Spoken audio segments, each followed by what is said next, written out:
Share. All right, we're on Twitch. Okay, and we're going. What's up, guys? Welcome to No NDAs. I think it's number 9 now. This is number Nice, 9. getting up there. Damn, yeah, it's coming along, man. So, Coop, how's it going, brother? You coming back on? I know you got a million ideas you want to kick around. Yeah, I've got a couple good ones and a lot more bad ones, I think. So we'll see. Yeah, it's usually how it goes. So, what's top of mind, man? What are you thinking about? Um, I've been thinking about I've been doing a lot of road biking. So one of the products I've been thinking about is I'm trying to like stay tucked, right? So that I'm more aerodynamic. And Yeah. I got to look up every now and then though to see where I'm going. But wouldn't it be cool if I had an iPad mounted on my handlebar with the camera facing forward and also a camera facing backwards? So I have like my rear view mirror and then like my forward facing camera, and I can just Yeah. stay in that tucked position, maybe not like staring at it permanently, but looking up every 10 seconds instead of every 2 seconds, you know? So you're thinking like some LiDAR autonomous vehicle driving, but for your bicycle, so you don't get fucked Sure. up. Yeah. Yeah. Well, I don't know about autonomous driving. Like Well, it's maybe I kind of a haven't thought hybrid that far ahead. system, right? Because like in the Yeah, but like, Yeah, Tesla, if you it's ever seen more the to see, videos, right? yeah, it's yeah, more to see, and also maybe like object To recognition, have, like car coming, right, and it yeah, blinks red or something like that. to have eyes when you're not looking up. And I mean, Yeah. eventually, what would be cool is one thing I noticed is playing in Grand Theft Auto, which I just started to do recently. As you start to go Which one? faster, five.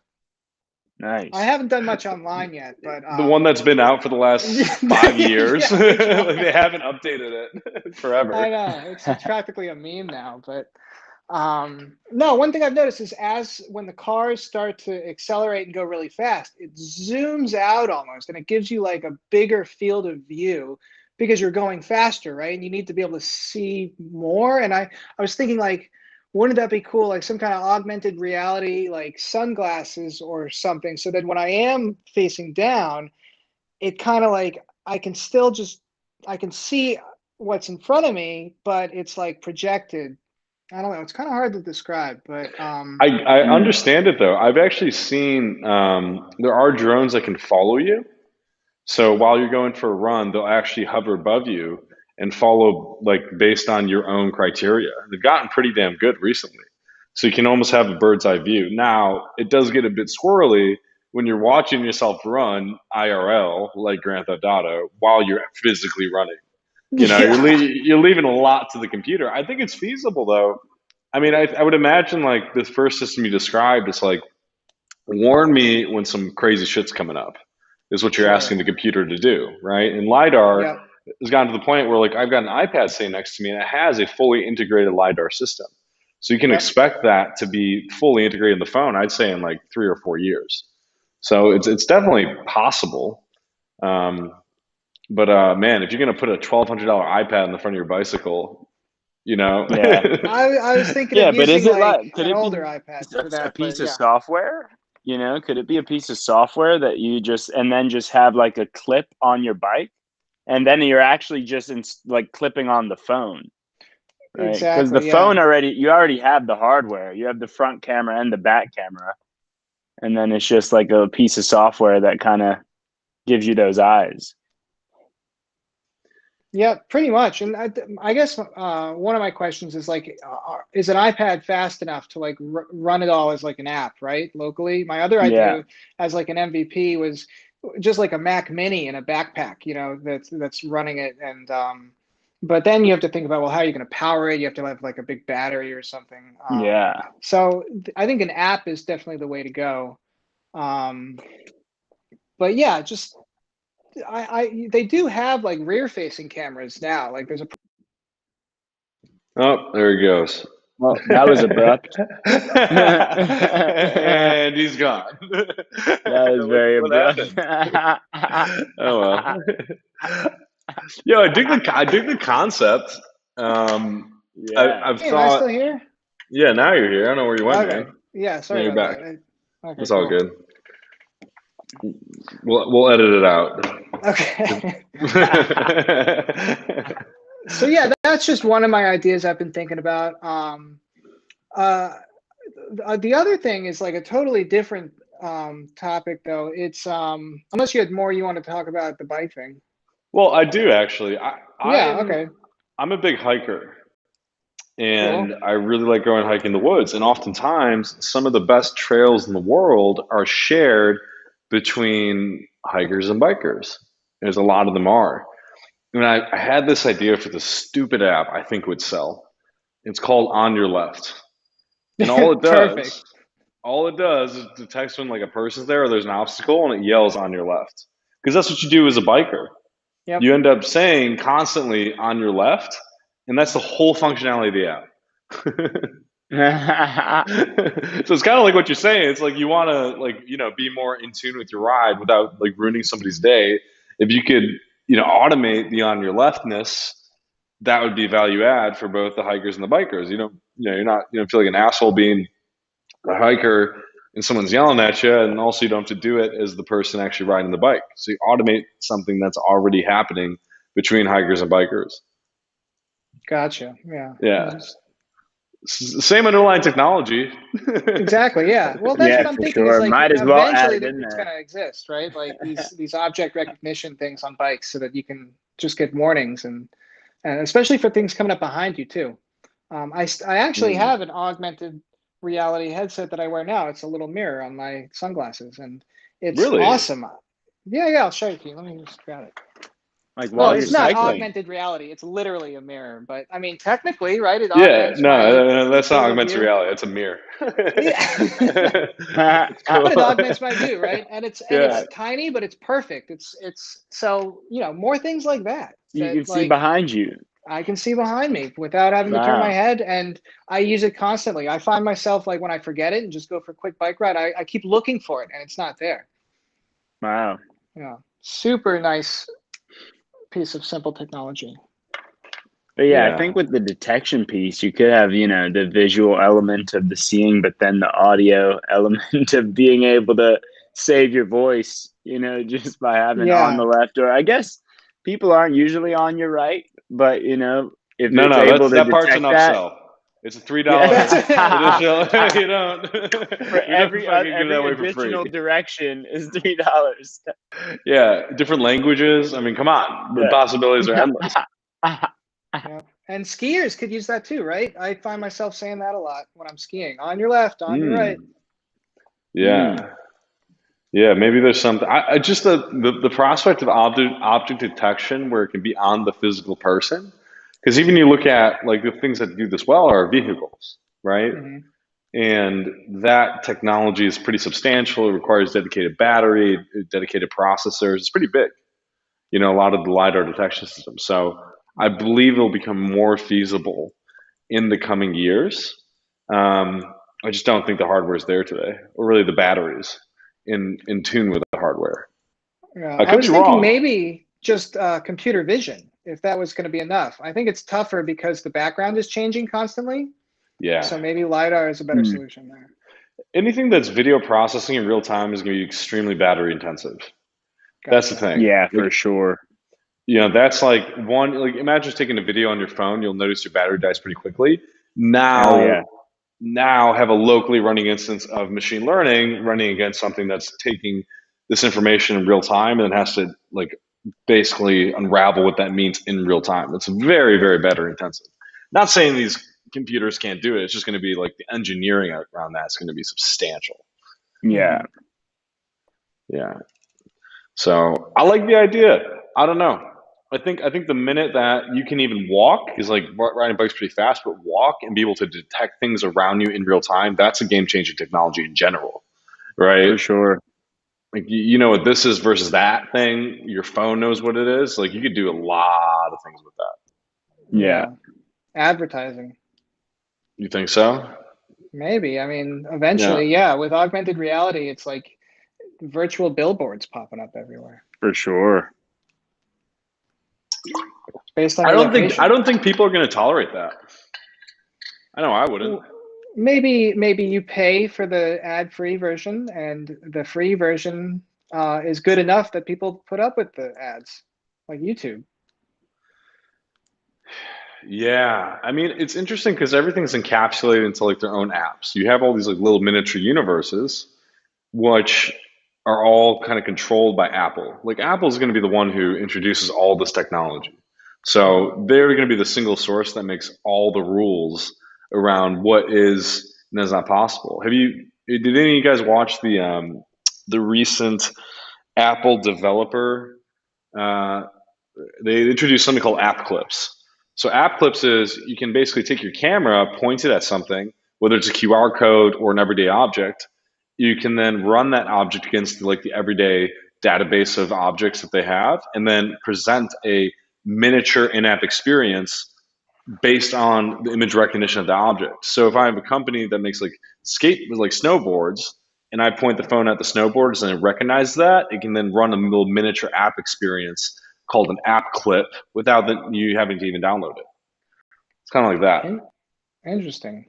So in theory, you could point your phone at like the ocean, right? It detects a sailboat, and then you could have like an advertisement for Skipper My Boat, where you can Airbnb out a boat for the weekend, something like that. Nice. Yeah, I was actually checking that out the other day. It looks like it's taken off. Like tons of boats on that platform now. Oh yeah, our friend Matt. You know Matt. I forgot Yeah, about I know that. Matt. Yeah, yeah. Our friend started a Airbnb for boats, which was Called Skipper My Boat. Skipper My Boat. Yeah, it's doing Wow. pretty well based on everything I'm seeing. I mean, it's COVID times. Who doesn't want to be away from society? Yeah, for sure. Are Cool. all the Airbnb ideas gone now? Like, is there any Airbnbs left to create? I think so. But at the coding boot camp, Coop, I taught this coding boot camp, Lewagan, and now they're at batch, I don't know, like 400 or something. And there's a project in each of the batches called Airbnb Week, where you have to build an Airbnb clone, but an Airbnb of something else. Cool. So I think probably through Lewagan, they might have exhausted Yeah. all the possible Airbnb ideas. And they're all on GitHub. Nice. Yeah, they're all open source and available. Yeah. But yeah, it's like, Airbnb for tools, for like handy tools. There was one for Airbnb for grandmas. Really? Yeah, it was kind of a joke, but it was kind of a joke project, but it was an interesting concept, right? Of like actually being able to hang with some grandmas. Definitely. Yeah, but babysitting. Yeah. Yeah. Well, I think it brings together community, right? Yeah, on that point, I think we need more intergenerational links. I think sure, we do have generational differences, but I think they should be celebrated more and explored more. I think there's such a big gap between, let's say, Gen Z and your baby boomers. There's this perception from younger people that older people are, I think older people are the most undervalued resource in human society. And especially in this country, because we just we have this mindset of, they get old, let's put them in nursing homes, whereas in Asia, in a lot of Asian cultures, that's not the case, European cultures, that's not the case. But I think specifically here, we just kind of, try to put elderly people out of the picture. Whereas I think there's so much untapped potential in actually creating these generational links. I think there's some beautiful relationships that can be formed, and also untapped knowledge that can really be, because at the end of the day, there's really there's no substitute for experience, and like if you have lived that long on this planet in any capacity, I think there's a lot of untapped value in terms of like those connections across generations. Just a random thought on the Airbnb grandma thing. Yeah, totally. And I feel like a lot of the user interfaces today are gauged towards assuming people in your generation want to hang out with other people in their generation. I mean, even Tinder, the default setting is like within 5 years range of your age, right? True. There's no like, and this is actually brings up another idea I was talking about with a friend. She said a good idea would be like Tinder, but for experiences, right? So you don't Mm, actually, you're obviously doing the thing with somebody, but it's like you guys are both interested in this, in the shared experience, for right? sure. So you can like book out a hot air balloon or book out a game of chess with this other person, and then it Hmm. connects you through the application, right? I've Mm, used Tinder for that purpose to meet like tennis players. I just put it in my profile, like, "Hey, I'm in Florida for the next 2 months. I need someone to hit with," and I found someone, and it worked great. Really? Yeah, Yeah. Did you guys like end up hitting it off or? not really. No, Yeah. it almost went in that direction, but it didn't. She was just a really good tennis player. Yeah, yo, nice. tennis is a great way to meet girls. I recently found out. Yeah. Yeah, My how'd you my find friend that? my friend like he plays paddle every weekend. Saw the Swedish girl and like ended up inviting her to the group and they started paddling together. Apparently, it's just like a natural in. Nice. Anyway, I've I've never going back to played what you were paddle. saying, E. Yeah. It's But I think Tinder for experiences is cool.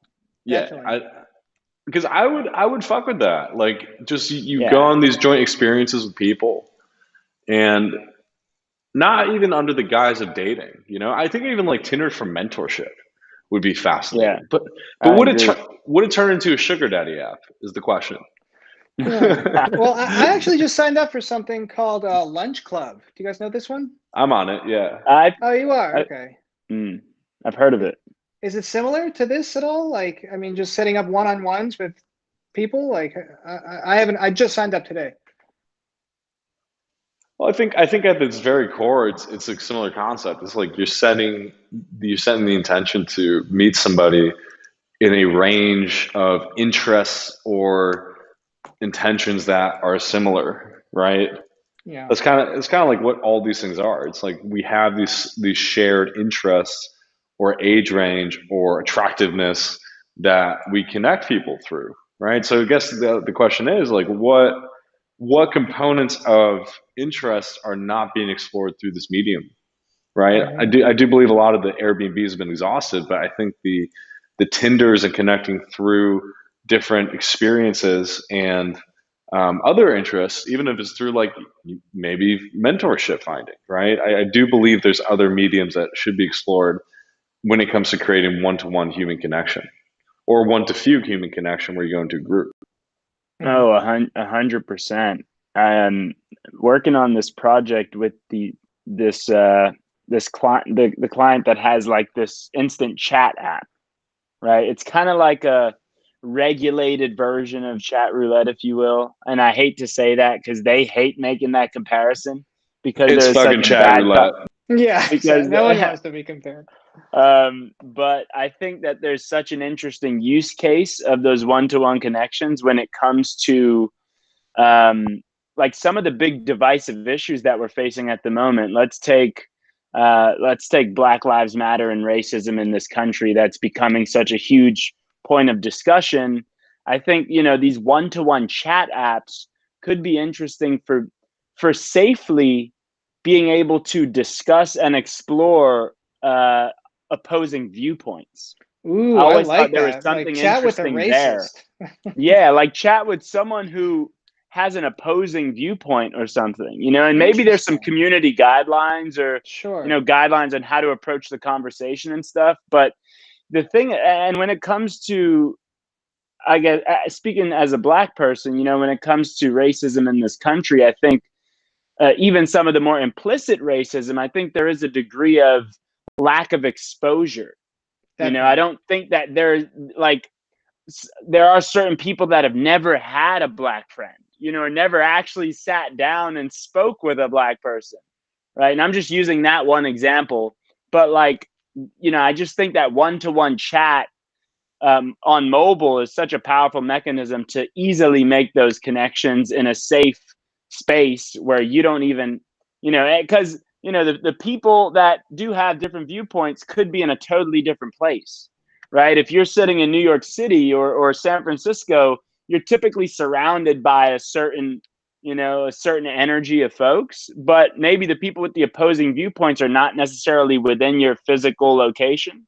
So it creates that channel, and to be able to really, I don't know, just have that dialogue. Because I think it really comes down to how do we facilitate dialogue, because Yeah. there's strong notions of like otherness and the other. And I think that these one-to-one chats could be a really interesting way to deconstruct those concepts of the other in a meaningful way. Yeah. I had this idea a couple of weeks ago because I was talking to a couple of friends, and they were walking around Lisbon, and before they knew it, they got caught up in a protest, and they're listening to what these guys are chanting, and they're chanting some white supremacy shit. And they were like, "Oh yeah, we ran away right away. It was so scary. These people are so weird." I'm like, "Yo, you guys," but like when you walked by it, did you get caught up for a second chanting? They're like, "Yeah." I don't know. It seemed interesting, so we started marching with them for like a second. I'm like, Yeah. and it made me think. I'm like, man, we should set up a protest exchange program, right? Mm, You got my friends from like, the hard left, vegans would never kill an animal in life, walking with these people who are white supremacists who feel they've been somehow, marginalized by society or being continually marginalized. I feel like an exchange program where you have someone from each group actually march with the other would make so much interesting conversation. The content from that would be fascinating, right? Because you're mm, meeting someone and meeting and humanizing the other side. Right? It's for an sure. opportunity to learn from the people that you feel like you so compelled to protest against, and vice versa. Yeah, for sure. I think that's a good point of humanizing the other side. I think that's kind of what I was getting at, but that like you put it Yeah, so that was so well put. because you just get caught up. You make something a villain, and you spend the rest of your life aiming to avoid it. You spend the rest of Yeah, your life dehumanizing it, and you don't realize, like, hey, there's certain circumstances and ideas and environment that led to someone feeling and believing and living this way, right? mm, And mm, it's important for us to have these exchanges. I mean, a lot of times you get caught up in this echo chamber where you're telling the people who already agree with you what you think, and it's yeah, reinforcing these beliefs. It's not productive, right? It's only mm, by going and getting the other side of that opinion from people and teaching them about your way of life, and vice versa. And the interchange of those ideas, can we really discover what it is that is the commonalities between us? Because a lot of people who feel they're on the other side feel displaced by the same things, right? for Just through a sure. different lens. At the core, yeah. Yeah. Yeah. Um, yeah, and I think a prerequisite to it is, and I guess this is kind of the question mark that needs to be tested, is just like the open-mindedness of people, because you have to be open-minded enough to engage in a protest exchange or to hop on that one-on-one chat. And I think I think closed-mindedness is the kryptonite of social change. I Hmm. think step one, the prereq, is like you have to at least be open to learning more, and curious. Um, but yeah, I think there are enough people out there that would be curious enough. Well, I mean, if you want to get your message heard by the other side, right? You're so keen on these people listening to Yeah, you. Posting to your normal channels is going to do it. It's by sitting down and having a conversation with the leader of the other side, right? Where your message will be heard, right? If your goal for is to sure. convert, then put yourself in a position to do so, right? You're serious For about your sure. mission. You take the people who disagree with you and you have a conversation. Um, there used to be a law in place in the 80s, all the way up until the 80s in America, where if you had a political discussion on any public broadcast, it was required by law that a person from the opposing viewpoint was a part of the conversation. You know who got rid of that law? It's a true story. Oh, Fucking founder of Fox News lobbied for that what? law to be removed. Yep, under Dick Cheney. True story.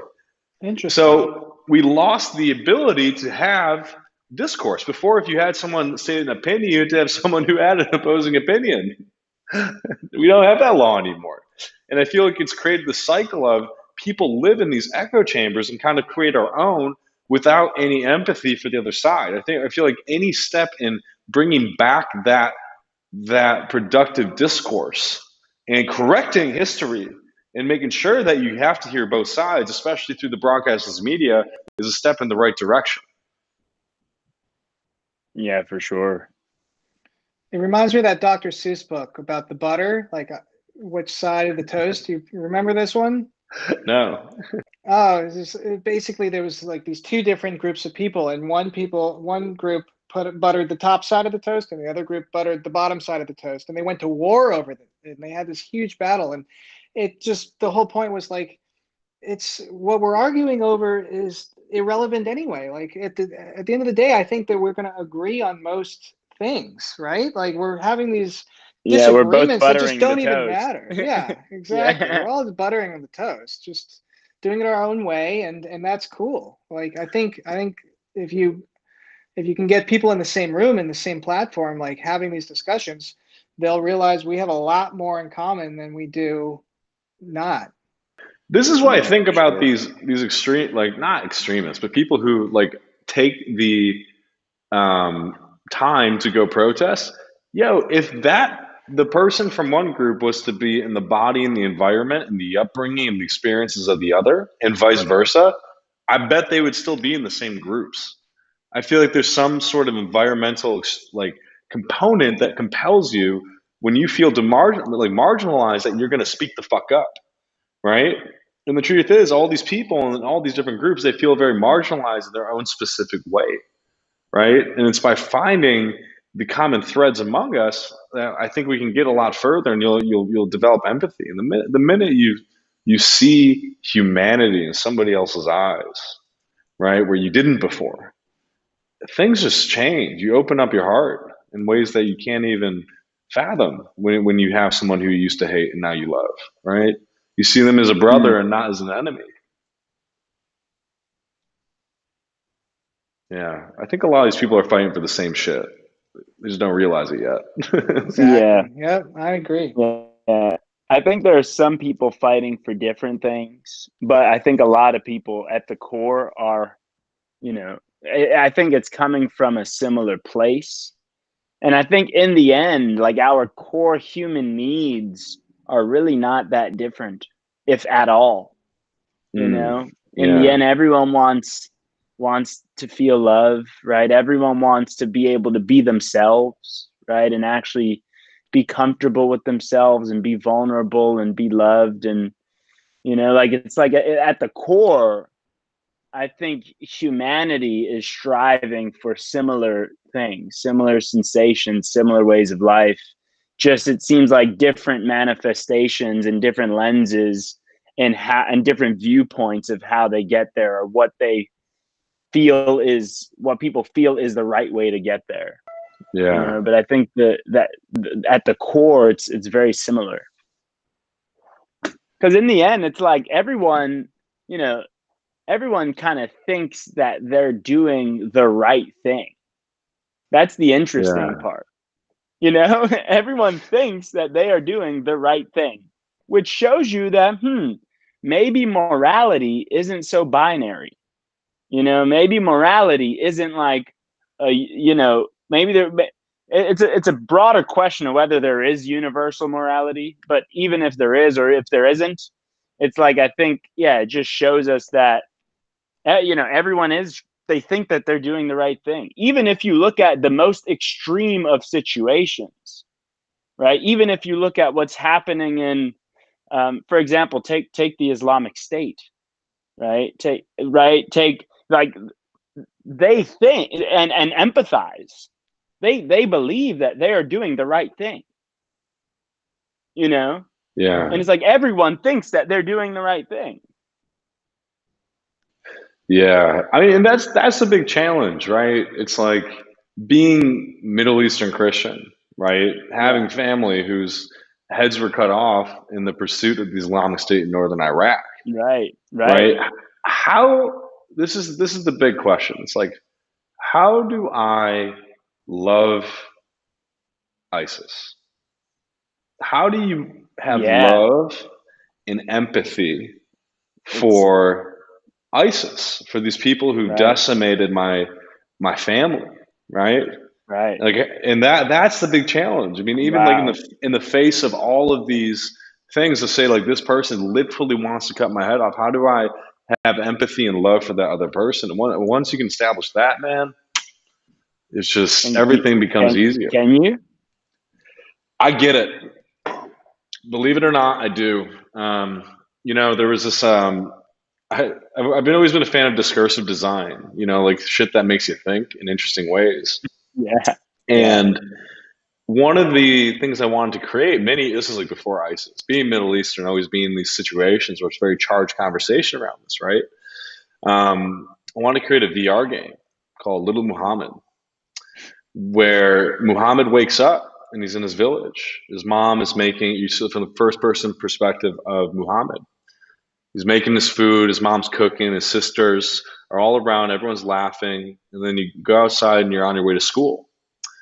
And then out of nowhere, boom, boom, boom, boom, boom, bombs everywhere. Everybody's fucking dead, right? The whole city is decimated. Little Muhammad wakes up, flashbangs, he can't fucking walk, and he looks up to the sky and he sees the drone flying away, and as it flies away, he sees it turn into a cross. Next scene, little Muhammad is in a terrorist camp. He's being trained to fight against the people who hurt his family, who took his village, who took his family, Christianity as a whole, which is represented by America, right? Could you blame him?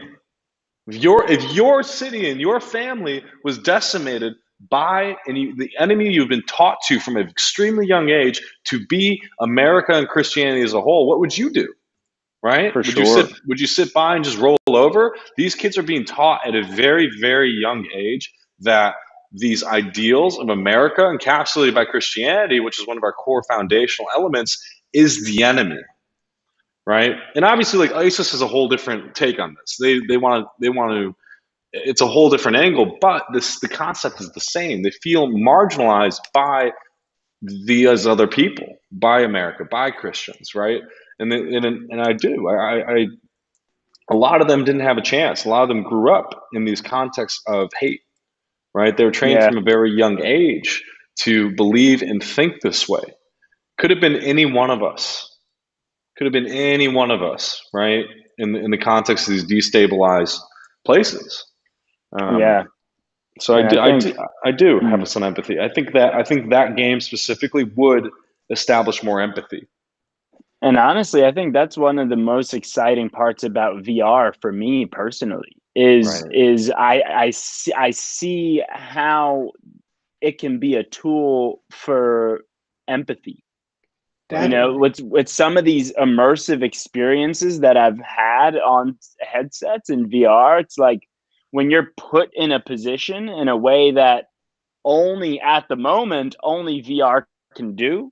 It's like there's a level. I think that's the most exciting prospect of it for me personally, is just that what that immersive nature can do for empathy. Yeah. Coop, did you have any other ideas you're working on or percolating? There's one. Percolating. It's a weird word. Fucking great. I don't know why but that's accurate though, because it hasn't really. It's still percolating. So I worked at this bar in Argentina for like a couple years, and it was more of a nightclub, right? It was like an American sports bar from like 6 p.m. to like 11 p.m. And then it turned into like crazy, out of control, just drunk disaster until like 5, 6 in the morning. And one of our things we did free beer for girls until 10 p.m. every day. Brilliant. So that got brilliant, right? So that got a lot of girls in, and then all the guys show up. And that was like the claim to fame, right? And we had the best prices. Like if you wanted to get, drunk cheap at a bar, that was the place to go. If you're an American and you wanted to watch football, it was the only place to go, really. And it's gone now. The COVID basically shut down the city. And from what I've heard, people that are still in the know, it sounds like it's just not coming back. Like the owners, I think, were getting sick of. And he's gone. Just another abrupt. What is happening? I don't want to hear the end of that. Super abrupt drop off. Damn. Sorry, everybody. Big cliffhanger. Yeah. and the owner of the Where do you think he's going with this? then, yeah, Try and fill in the gaps while he's gone. yeah, You it's have the something about prompts. maybe a virtual happy hour. I think it's kind of Yeah. heading in maybe a virtual happy hour kind of direction. Yeah, but Just that's like, putting together context clues, but I don't know. I don't think it's that obvious, you yeah, it's know. not. Yeah, Yeah. I don't even know what the right fit is for replacing bars, man. Like, how do you Yeah. replicate like a drunken, stupid situation in virtual? But let's find out. Here comes Scoop. All right, you were saying? Sorry, guys. I can hear you the whole time. I just keep losing connection. I don't know what's going on. Oh, you heard us that whole time. Yeah. Perfect. so, So were so we I, right? yeah, kind of. So that's one of the directions I was thinking of going, like some kind of virtual happy hour, or but the real question I have is they have this Facebook page, right, with 80,000 followers that are all organic, right? They never paid for Facebook ads. They never did anything interesting. They posted the same stupid like promotion every day: free beer for girls until 10, open until whatever time, and blah blah blah. Um, and their whole model was like, pay $10 at the door for like a ticket that's worth $10 that you can use to buy drinks and food with. So it was like a minimum consumption requirement. And that's how they decided to go about it. We used to break all kinds of laws too, like we let people smoke inside, and we let we would just pack it like way over capacity just to get as many heads in the door, right? Because it's that $10 per head that they were interested in. And so now I'm looking at this Facebook page, and if you go there, they haven't posted anything since March, right? They just kind of gave up on it. And I'm thinking, like, there's got to be value in having, I mean, it's such a powerful brand. It's so much more than these 80,000 Facebook fans. Because if you ask someone about the Alamo, anybody between the ages of 20 and 35 in that city, they've either been there, or they've at least heard of it. It's a super strong brand across the city. And I'm just curious, like, what can you do with that Facebook page? What can you do with that brand? Maybe start doing pop-up parties or something like this. I mean, they're known for like cheap booze, free beer for girls, lots of girls there for that reason, and also really good music, right? And Yeah. those four things. So, Well, one of the things I feel like you're kind of hinting at, but you're not really touching on is you got American men, they're watching football. You even have a gringo yourself behind the bar, mhm. right? And then you got a bunch of girls who want to talk to them. I think one of the most powerful ways of learning a language is falling in love, right? For And sure. and I think the motivation for, at least like my motivation for going to this place would be, you talk to a bunch of Spanish speaking Argentinian women, right? And you're talking with them. I feel like leveraging the audience of white men and Spanish women, right, or Argentinian women, you have an opportunity for some language learning, like even language learning speed dating, where you could pop in there for like 30 minutes and talk to six girls, 5 minutes apiece in Spanish, right?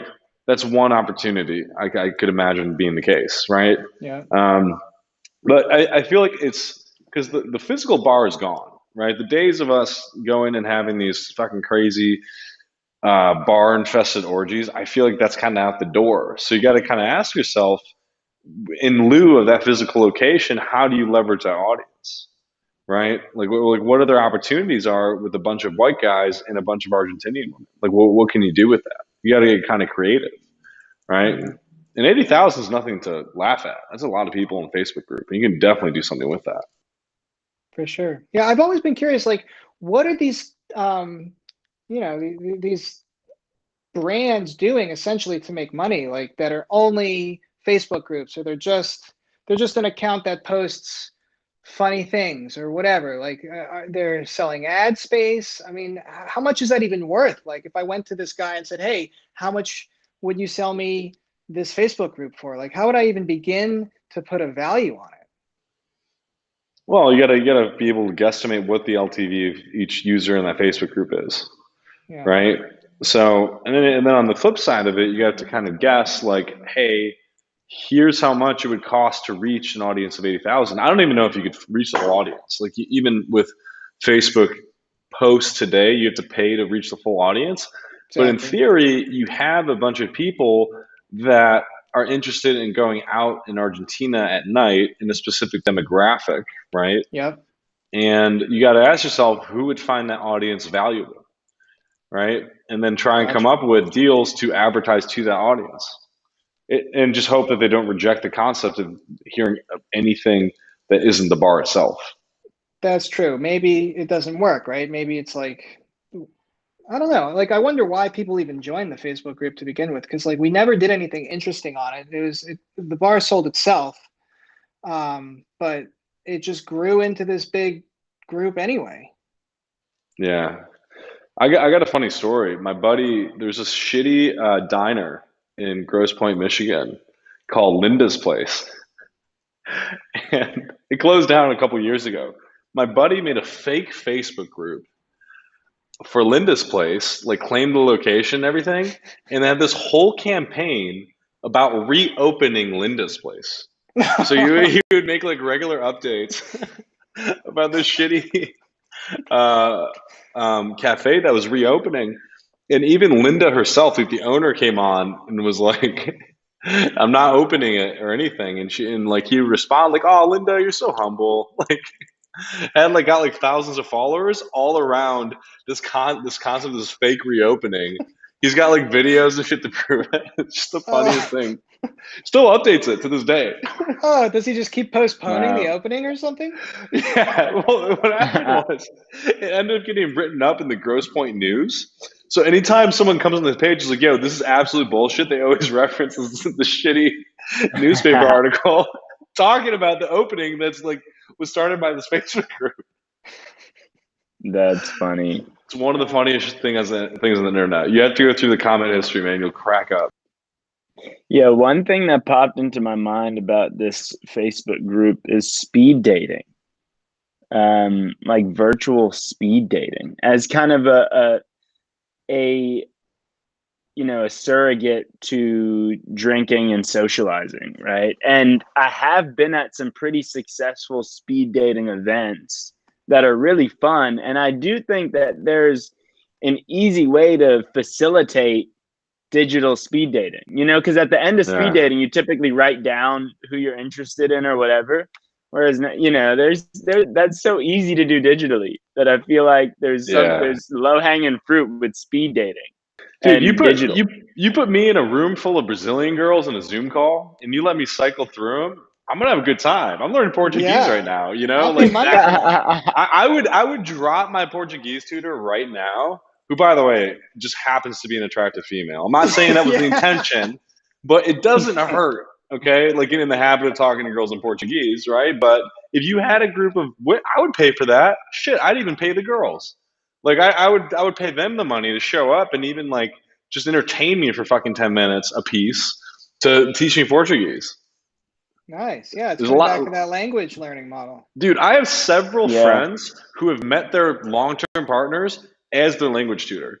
Like, not this hasn't Yeah. happened once. I know several people this has happened to, and it's been like a long-term sustainable thing. So, That's talk about interesting.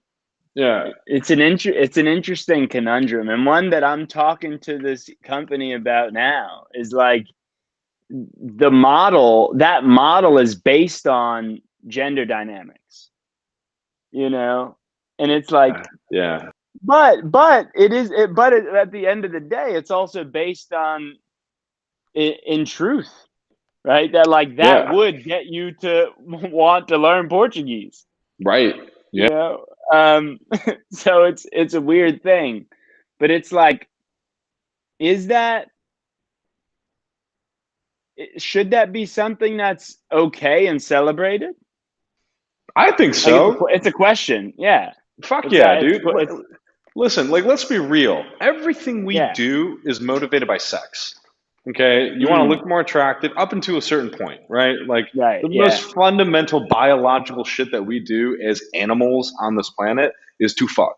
All right, let's not pretend it's anything Yeah. else, right? So, and I That's how also we're all think, born.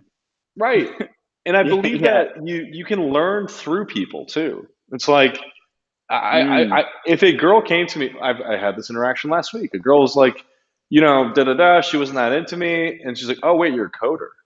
Yo, I'm going to this Lewagon coding boot camp. And the whole context shifted, bro. The whole context changed, right? And she's all of a sudden very interested in me because I can teach her to code. And I'm like, listen, this is a mutual exchange, all right? Like, you're attractive. I enjoy your company. I'm new to the city. Like, yo, if you want me to, like, help you debug some shit in the future, like, that's okay, right? Yeah. And frankly, I'd be happy to do that, right? You want to Yeah. sit down and like learn how to code, or Cooper, you want a girl to sit down, you teach them how to play chess. You teach her how to fucking permaculture shit. That's something you would do Yeah. anyway. The fact that Yeah. someone attractive and who's into you is just like icing on the cake. Yeah. Yeah. I really like that speed dating idea because that would be easy to implement theoretically, but I haven't seen anything like that yet. Like you're forced Neither. to I've just only have seen it in person. exactly, but like to do that online would be like so easy to do. Like you get like a certain amount of time, and then you get Yeah. and this kind of goes back to I Yeah, forget her name. Who was here that like a couple weeks ago with her idea of Emily. like Emily. Emily Yeah. had that idea of like Oh, that would be a good. Yeah. I see having the a connection. group, right? Like you have to apply and get in. So it's already like high quality people that you just cycle between. Like just you get 2 minutes or 5 minutes. I don't know. Eli, it sounds like you're a speed dating fiend or at least an expert on the topic, but Yeah. you I get like think a certain amount speed of dating time and has then untapped potential. definitely like because Tinder is kind of like that, but it's too unstructured, right? It's like you're swiping, Yeah. you get stuck talking to one person, then you're talking to someone else. It's like, no, we tell you who to talk to, and you do it for an hour, and then at the end you give us feedback. Exactly. Yeah, I think speed dating and Tinder, it's like everyone is just giving their highlights. It's like Instagram, right? Everyone's just putting their highlights on there, their best pictures, trying to create this digital persona. But, you know, in a video, there's a higher level of social presence. You know, I'm actually getting to interact with this person and can make a more informed decision, hence probably being a better use of my time. You know, because think about on Tinder, one of the things that I came up against a while back before I changed my strategy is that you end up spending all this time talking to people you're never going to meet. Yep. You know, Yeah, a lot and of it's wasted like, time. okay, there's got to be a more efficient way of getting to know or like filtering down who you're interested in. And I think speed dating, 60 seconds of talking to someone can give you more than a week of going back and forth on messages with somebody on Tinder that you're never going to meet. For sure. And you can't get Yeah. catfish that way either because you're seeing the person in real time. Exactly. Exactly. I mean, they could show up to the video call super caked up in their best outfit, Yeah. you know, Filters now. but still you're getting them. You know, you're Mm. still able to see them and their mannerisms and how they interact. And if they do show up caked up or whatever then that says something as well. You know, I'd probably hit the next. That's an immediate red flag, you know. Oh, dude, you're saying like there's not a set amount of time. You can literally swipe like you would Oh in the no. app. No, there should be That a would set be. amount of time. Oh man. There And should then be you a set. feel. There should be like a set window of time. You know, whether it's Yeah. 60 seconds, 120 seconds, and then it just goes to the next. Dude, Goes to the next. all I'm saying You is, know? yeah, it just like cycles you in. Like, yeah. Dude, Yeah. all I'm saying is language learning speed dating would fucking work. I'm drawing Yeah. the line there. You can generalize it. And even, you know, what's interesting is I've seen the generalization of platforms too. Like I came across this interesting landing page where it was like, tell us what you want to learn and we'll teach you it. Very simple. Tell us what you want to learn and we'll put together a course for you to learn it. I feel like we should ask that question for dating. It's like, how do you want to date? What do you want to learn? Right? What sort of dating interactions do you want? I fucking have tried to learn 7 languages, man. And if I'm talking to a girl who speaks that language, I am 10,000x interested in it personally. Yeah. Like a Yeah. language exchange in the form of speed dating, I feel like that pairing is a no-brainer. I would sign up. Yeah, I would pay a premium for it too. I paid €20 an hour for Portuguese tutoring. I would pay up to fucking 60 an hour for Portuguese speed dating. Kick for back some of that sure. money to the girls, keep a percentage, boom. And this is something that been speaking about recently, actually, is like this prospect of video language learning in like, Mm, because and it's way different value prop than something like Duolingo. You know, yeah, Duolingo, you're just it's very like academic and technical, whereas there's no substitute for boring. actually just speaking with people. Right. You Mhm. Yeah. know, there's no substitute for that. Yeah. For sure. Working in the bar, I learned Spanish so fast. I mean, I took 3 years of Spanish in high school. I didn't learn anything. I mean, I got by with C's. Duolingo is worthless when you're forced to like figure out what a customer Right. wants. Hundreds and hundreds of times a night with hundreds of different people with different accents from different parts of the world. Within 2 weeks, I was understanding and talking. It was crazy, the difference. Yeah. Yo, Coop, if you post in that Argentinian group, hey, I'm putting together, I'm going to pay 100. I don't know. Like, you figure out the math behind it. Get a bunch of white Yeah. guys in there. Say, hey, I got the best girls in Argentina. You're in COVID. You're stuck in your fucking apartment. You come in, learn Spanish, and talk to some girls. People, that's why they go to the bars Seriously. anyway. But That's that why could they Pay go to also the pay the work the girls bar. to other show way up and around charge the as guys to show well. up. Would it Yeah, I though? mean, I don't I know think it could about work the other way around as well. If that. people Paying the wanting to learn dudes? English, Okay. um, potentially, I think the economics would be different of just like American gringo and Argentinian currency. I think when it comes to like Right. dollar, what is it, Argentinian peso? Is it a Yep. peso down It's a there? peso. Right. Yeah. So like, I think that's a bit different. But in terms of the willingness to pay, I think there could be a willingness to pay on Yeah. both sides because you Because could be guys just learning want to meet Spanish and learning girls, English. and girls want Yeah, to learn English, right? So yeah, it's like yeah, it's two different products almost at the same time. yeah, Yeah, it's a skill exchange. Skill yeah. exchange. And it Ooh, is interesting, the whole dynamic of, things are free for women and then men have to pay. that's what the bar was, right? The free Yeah, beer got them there, yeah, and then because it they were the ones that got everyone else to show up. Yeah, but it's a good model. It works. I know it's like I know the morals behind it, but I know I've got several friends with companies who only no, market to it women for works. this reason. They Yeah, only market to yeah, girls. yeah, yeah. Because the thing is, yeah, otherwise, if you had that bar and that offer wasn't there, right? And it was like, Right. okay, everyone's got to pay from 6 p.m. onward. I guarantee the gender dynamics would be way skewed. For sure. Yeah, Way you'd have skewed. 800 Facebook followers, not 80,000. Hmm. Yeah. But is there a way to? Do you think that there's a way to move beyond that, or is that just the way it's gonna have to be? I mean, it It's just general works. general question. Yeah. Even Web Summit, right? The biggest fucking tech convention in the world. They gave away like I don't know the numbers on top of my head, but several thousand tickets to girls for free. That's their model. That's how they became Web Yeah. Summit. Because you'd have every babe in tech going, they tweet and Instagram about it, and then you're like, oh shit, I should go to that. Like, you can meet this girl. That's the motivation, man. Especially as like little tech nerds, right? Like, we have this sort of yearning to talk to a hot girl, especially under the guise of technology. Holy shit, that's a game Yeah. changer. So I totally hear you. Like, is there inequality and shit? But No, like, listen, it's a question. yeah, It's a question. yeah, I'm genuinely posing the question out of right. curiosity. Like, is I, there something beyond that, or is this just something that works? Because it we works. cannot deny Yeah, that it is the motivator for men. right. Dude, Like that is a every motivator. situation we've ever been in would be enhanced by a hot girl.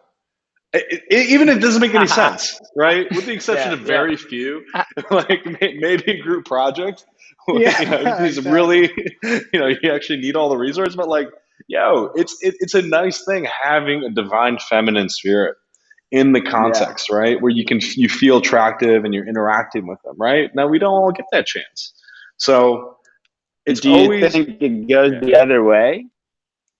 probably. Do you think it? Yeah. I think you could sell a group of American guys that speak English to attractive Argentine women for sure. Yeah. I mean, because that's how I felt when I was working in the bar. Like my stock was so much higher only because I was foreign, I was different, and I spoke English, right? Yeah. And I just, and it was such a boost to my confidence levels. Like it changed. Like I'm a different person when I speak Spanish. Like I'm more confident. I say things I would never say in English, only because that's how I learned Spanish, was saying these crazy things to girls that I would have never said in the past. And also learning from like Spanish from the dirty Colombians that I was working with. And I mean, a lot of these guys were just like so aggressive and you know, I took notes, but the culturally endowed Colombians, you mean? Not the I'm just kidding. I'm thinking of specific Colombians. Let me be clear. Yeah, no, I've seen the Colombians you attract, Cooper. We lived in Colombia together. Don't forget. Oh yeah, I forgot about that. Were y'all in Medellin together? Yeah. Wow. Yeah. Man, I feel like I would pay for that. I'm just saying, like, if you charge me tens of dollars, I would hop into a group and speak a foreign language with people who are interested in speaking the language, especially if they're girls, man. Yeah. I like marketing it as a language product too, because then it's not like, you know, people are really showing up because they want to talk to girls, right? But you can't really market it that way. Or I guess you could. Why not? But you put it on the porn sites, you know, it's like meet hot girls. It's like, nah, learn language through hot girls. Yeah. Right. That's the. I don't even know. Like, do those ads work? I mean, there must be a reason they're running them every porn site, right? Yeah, there's gotta be. What ads? Yeah. Oh, you don't know? No, I'm just kidding.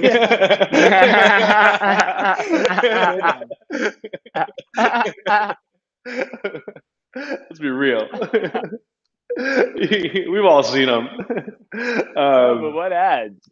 It's like ads on porn sites? Yeah, it's like meet hot girls. You know, you're on porn, so you're trying to meet the other, which is the worst thing you can do if you're trying to meet a girl. By the way, is jerk off and deplete yourself. Yeah, I think porn's porn. Yeah, it's a whole other can of worms, man. Yeah, it is. I think we have a mass addiction to porn. I think it's definitely a net negative for society. Right. Yeah. You know? Like if you look at absolute scale, net positive, net negative, at the end, at the bottom of that balance sheet, it's a net. I think it's a net negative. And I would argue a third of men are addicted. 1/3 of American men, I'd say, are addicted to porn. Dude, the most visited sites on the internet are porn sites. Yeah, they're all in the top 10. Well, not all of them, but. Which is crazy. When you think about all the different sites that you visit and all the different sites that you know your friends visit and your family visits, you're telling me most of the sites that people visit are porn sites? Yeah, but the problem is when you're looking at porn, you go very deep, right? You're going to get to page 30 to try and find your nut. You know, you're looking for that. Yeah, you're putting the time. It's not like other places where you kind of know where to go and what you want. It's like you're window shopping like shit you don't even know you want yet, right? Yeah, porn's an interesting there definitely subject. is porn addiction. Yeah, in this country. Yeah, and also something that's not really spoken about. Right. You know, it's not like if all these people are viewing porn, if you know, there's so much porn being viewed, the amount. Like it's so disproportionate, the amount of porn that's being viewed and the amount that people speak about publicly and socially. Right. You know, that's a huge discrepancy.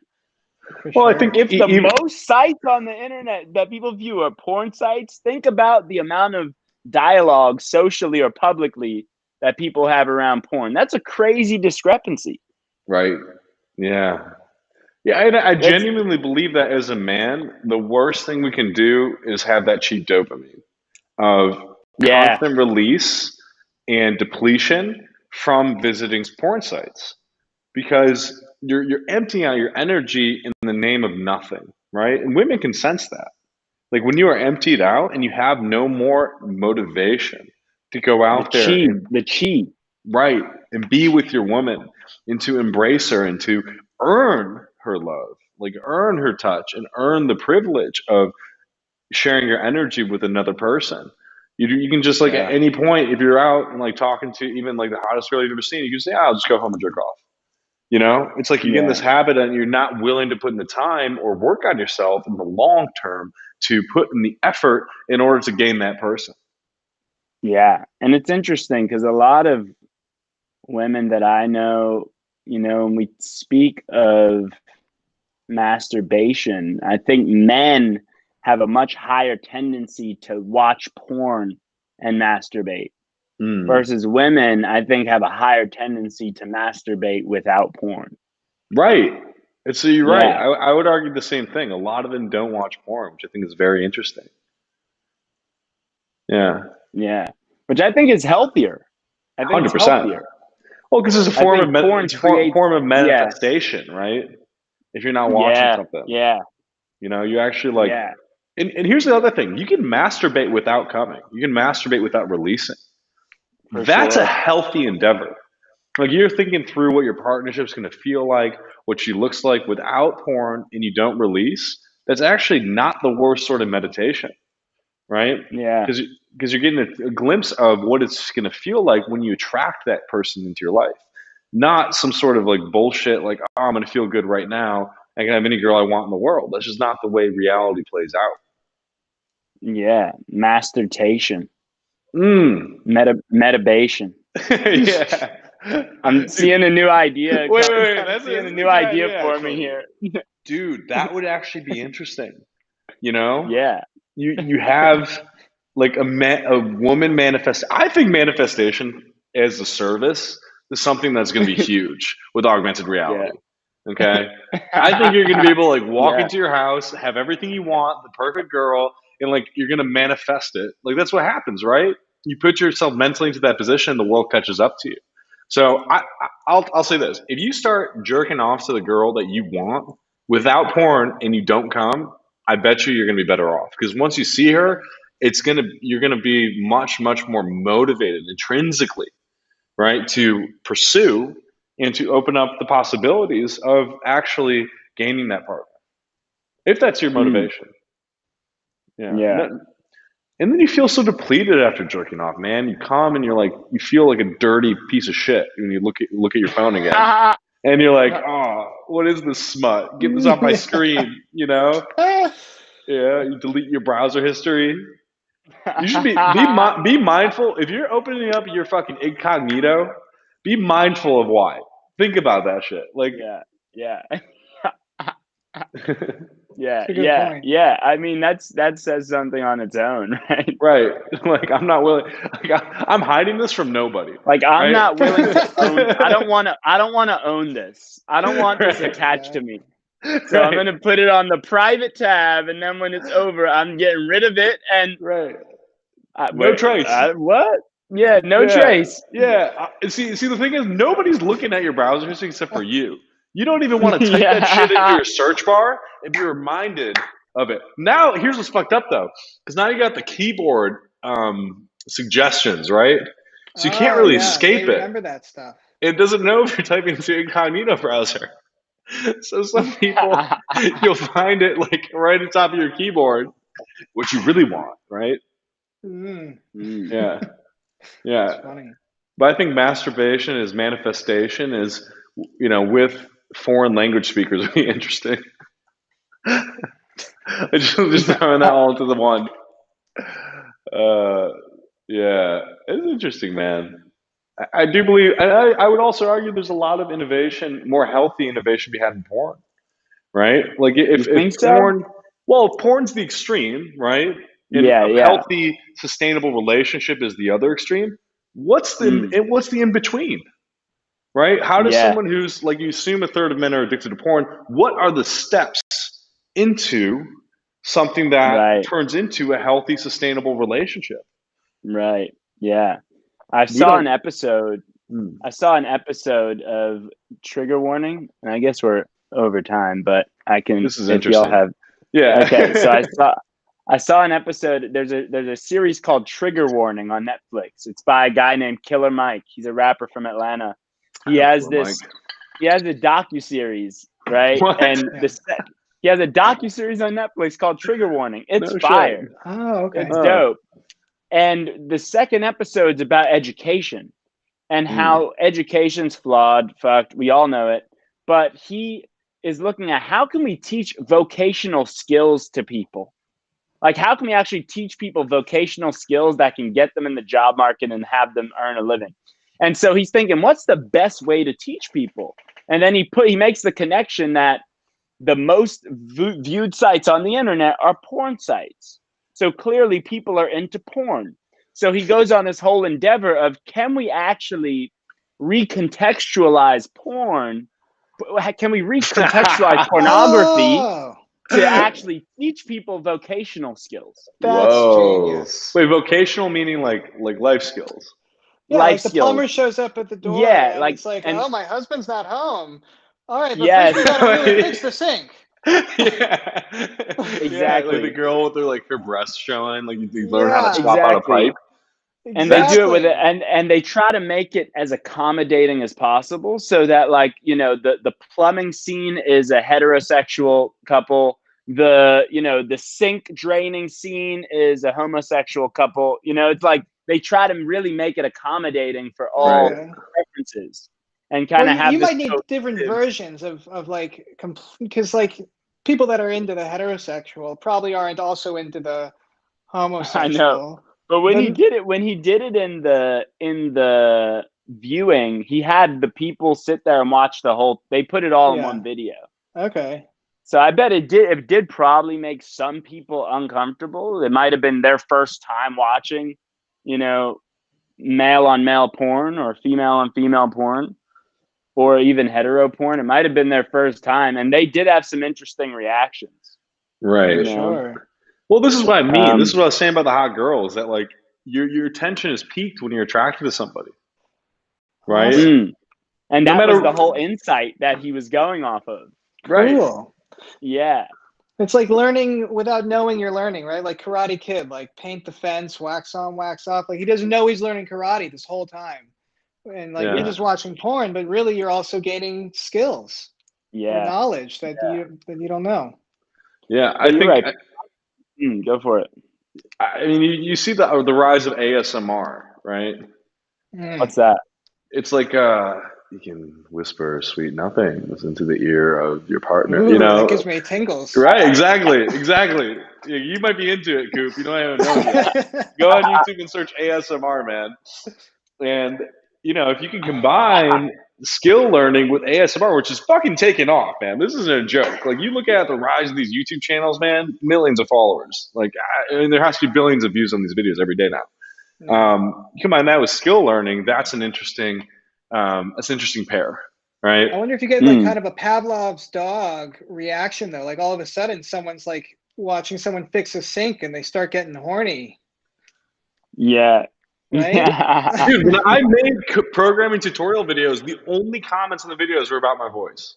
Nobody else fucking asked any questions about the coding or anything like that. It's all about my voice, right? Really? Yeah. I feel like if I had one where it's just me like speaking very like monotone and teaching you how to fucking set up your front end components and React, I feel like people would be into it, man. You know what I mean? Well, you can do that for anything. If it's just like a monotone ASMR style, you're learning something, people might be more into it.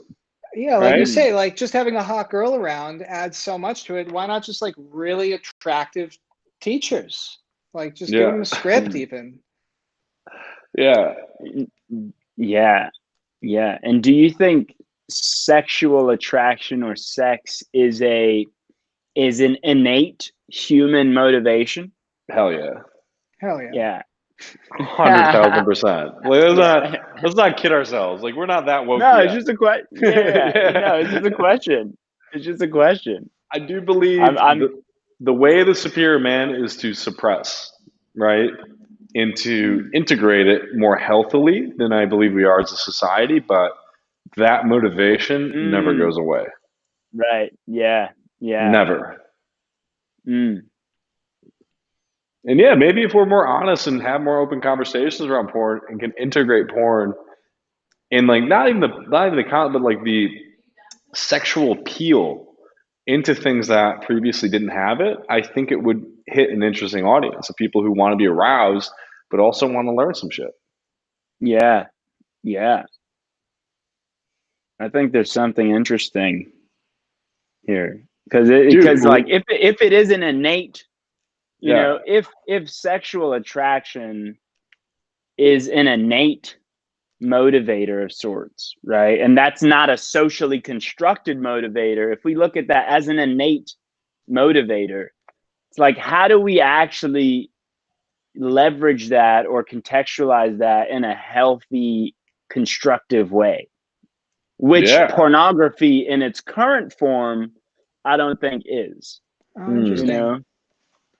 Yeah, well, there's also, I mean, LinkedIn has LinkedIn Learning now, right? Right. Pornhub Yeah. Learning, right? Yeah. It's just another product where like you've got like attractive naked girls that are like teaching you stuff. Right. Mm. Who I'd be knows? down for that. I don't care if, Riley I Reed would wants try to it teach out me for how to sure. code or teach me marketing, like that'd Yeah. be kind of hot. See, yeah. I'd be curious to know how effective that would be. Yeah, like is You it know, too much of a distraction? Like would I really learn anything? yeah. You have to And I pass an wonder. exam to get to the next level. To take off another piece of clothing, you have to answer this question correctly. And I, I I don't wonder know. if there would be performance differences across genders, and across sexual preference. Like, would there be Right. like an efficacy difference in how effective of learning that is? You know, Hmm. I don't know. I guess we don't know. you know. Yeah, My but I think go-to ice. Sorry, go ahead. go ahead. Yeah, like we don't kink shame on this network. Like if this is what gets you learning, then I think you should, pop into it. I think it's an interesting pair, learning and arousal in general. Yeah. You Yeah. know. Yeah. Yeah, for sure. And I think I think it has to be carefully constructed, because to kind of not be an over like hypersexualization of the opposite sex, to kind of only portraying. I don't know. There Hmm. has to be a balance of, this is an educational thing. I just happen to be naked. Yeah, Well, there's already videos, right, of like the sexy teacher, like you have to stay after class. Said no one ever. Yeah. Said no one ever. Right? That's an original sentence if I ever heard one. Yeah. Oh, What I was going to say is, I think you leave it to the teacher to know what their students enjoy, right? Mm, Like it's like mm, OnlyFans, but for learning shit. yeah, mm, exactly. That's what I was starting to think, like, because there's already this network of, one-on-one porn that exists. Really? mm. Well, like these live porn sites where you pay, $5 a minute or whatever it is, Oh, I didn't know that. and there's a Makes girl sense. on the other side. And yeah, and you're chatting with her, and she does whatever you tell her to do, right? For $5 a minute, you do just about anything. Hmm. And so maybe the same thing, but yeah, calculus or something, $5 a minute.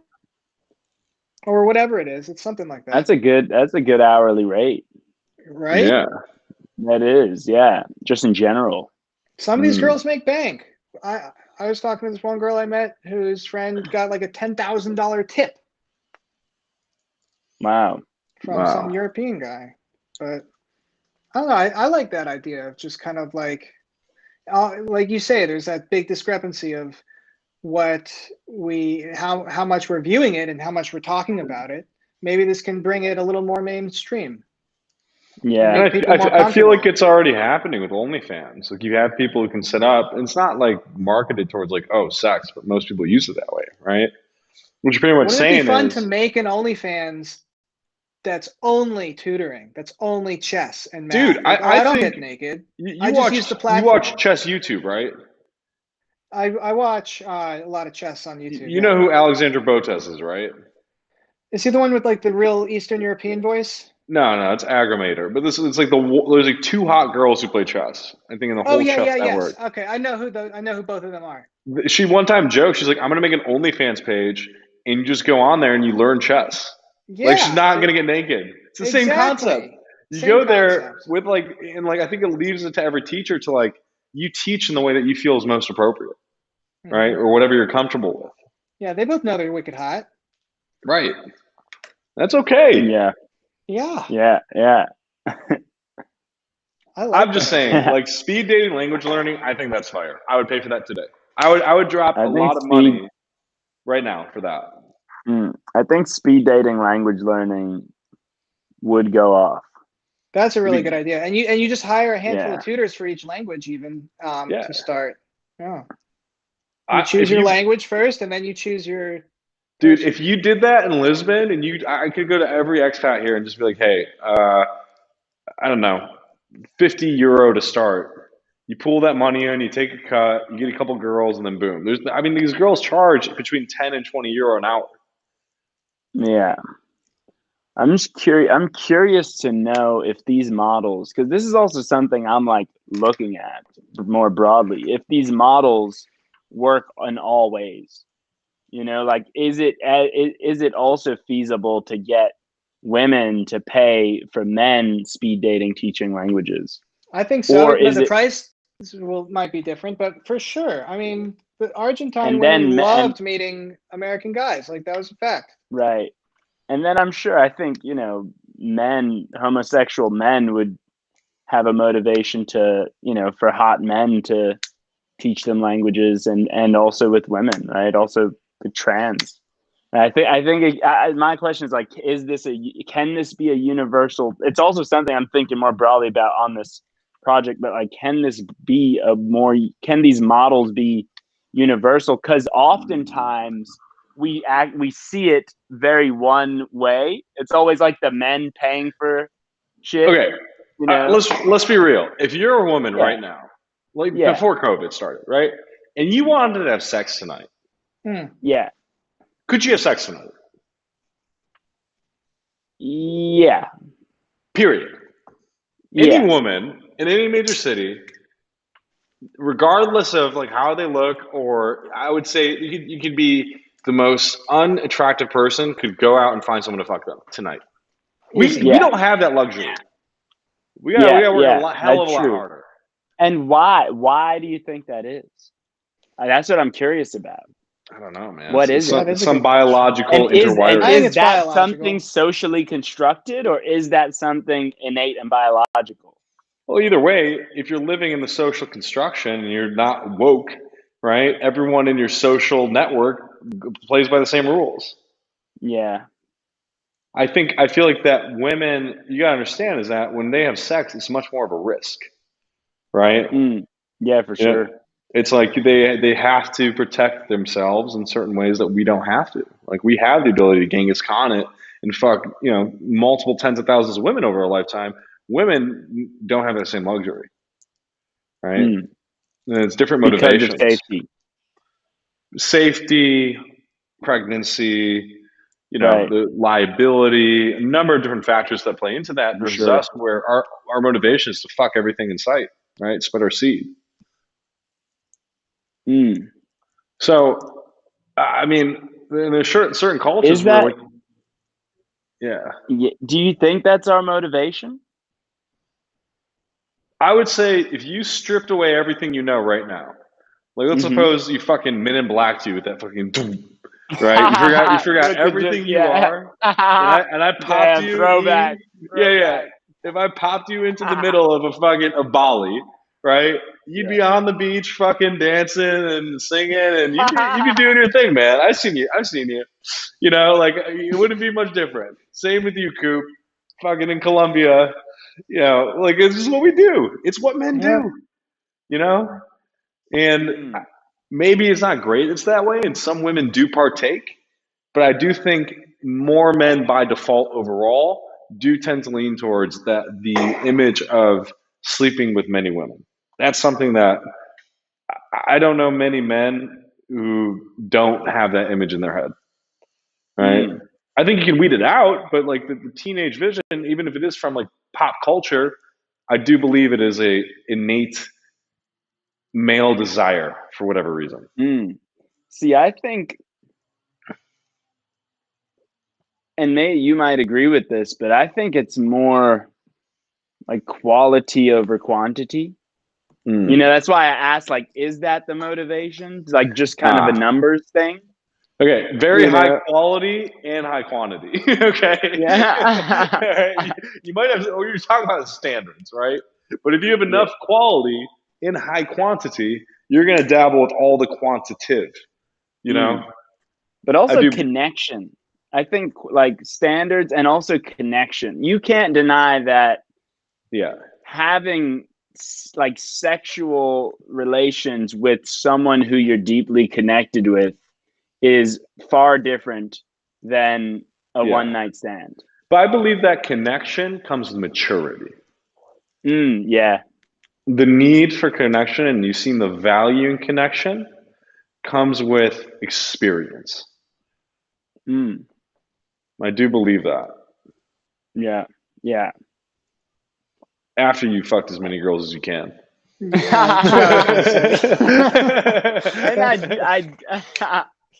And I do think you can strike up a connection. Some connections are pretty instantaneous. Right. Like you can actually meet people and feel a connection, a real connection there. Yeah, you can. Yeah.